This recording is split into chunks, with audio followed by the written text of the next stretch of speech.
What's up? It's your boy Jonesy the Answer. This will be my first YouTube video, and you know, I'm gonna stay true to this.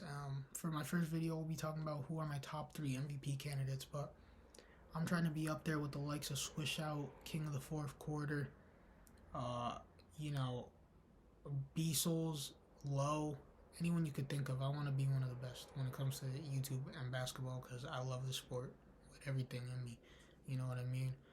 Um, Lonzo's my favorite player. I'm a Pelicans fan, and that's all you got to know about me. But my top three MVP candidates. Let's get into it.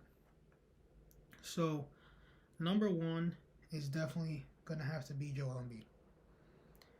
When we started this season, a lot of drama in the 76ers locker room with Doc Rivers, Embiid, Ben Simmons, and the rest of the teammates.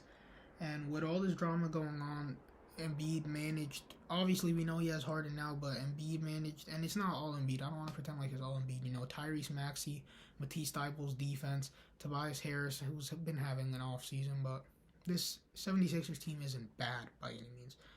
But at the end of the day, without Joel Embiid, this is a horrible team. Like, this is like equivalent to the Trailblazers without Joel Embiid. So he's been putting in a lot of work. They're the third seed, and they've only had Harden for 2 games. So, uh, you know, higher seed than my other two candidates. So Joel Embiid is definitely number one right now.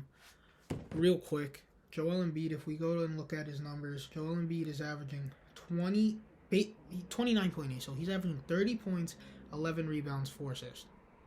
30 points for a big in this day and age is pretty impressive. You know what I mean? The way the game has turned to the perimeter and things like that. That's just I don't got to explain that. That's pretty impressive. And he did a lot of this. You know, he creates a lot of his own shots at the end of the day. You know, Tyrese Maxey is a pretty solid playmaker, and of course now he has Harden, which is going to take a lot of the load off of him. But I don't think it would be fair to drop Embiid out of the conversation because he has another great player around him. You know, we've seen dynamic duos have MVPs before, a la Kobe. My second candidate would have to be Giannis. It was really close between Giannis and my third candidate, but Giannis is averaging 29, 11, and 6. So basically like Embiid numbers. But the thing is, while the Bucks have experienced a lot of injuries this season, so I'm not trying to say that they've just had some amazing team all year because, you know, they experienced injuries and they started off pretty rough. But Giannis is averaging 29, 11, and 6. And that's just amazing numbers. This team has been great for a lot of time. They're in a rough stretch now, but at the end of the day, they're still the fifth seed. You know what I'm saying? 2 games away from being the third seed. You know what I mean? The East is kind of crazy, but for that reason, you know, I definitely still have to have him up there. And you know, Giannis, Defensive Player of the Year candidate every year, MVP candidate every year. He gets you buckets. He can play make a little bit, even though he has Drew Holiday and Chris Middleton to help with that. And at the end of the day, he just hustles, which is not a thing you see from a lot of like he averages 30 points basically.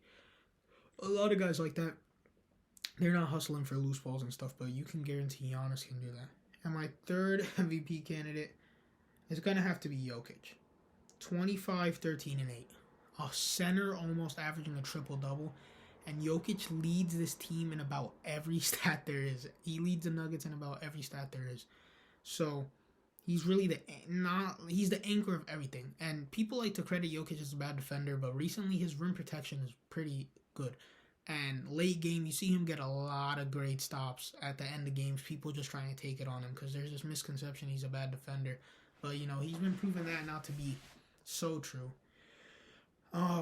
But the only reason I'd have him as a third candidate is because they're not as high of a seed. They are the 6th seed at the end of the day, so they're not that far out of possibly being a play-in team with one bad stretch. So, and right out there, I'd have to have DeMar DeRozan. But at the end of the day, I feel like DeMar DeRozan's team has had the most security. Like, that's unfair to say because, as you can see, I'm a Lonzo fan. Lonzo got injured, Alex Caruso got injured, but it's like every time someone gets injured, there's that next man up who ends up just being pretty solid, and that's not to take away from DeMar DeRozan. If anything, DeMar DeRozan's playmaking ability has probably made these guys more solid, but I just feel like he's had real good luck with this team he has this year, you know what I mean? And, Zach LaVine, of course, taking a lot of pressure off of him, which is why I can't exactly have him in those top three, because these top three guys I feel like have not had as much help. I mean, definitely not Jokic. Jokic is, without Jokic, that team is bottom of the barrel. So, but yeah, those are my top 3 MVP candidates. Hope you guys enjoyed. I plan to do more videos like this. Peace.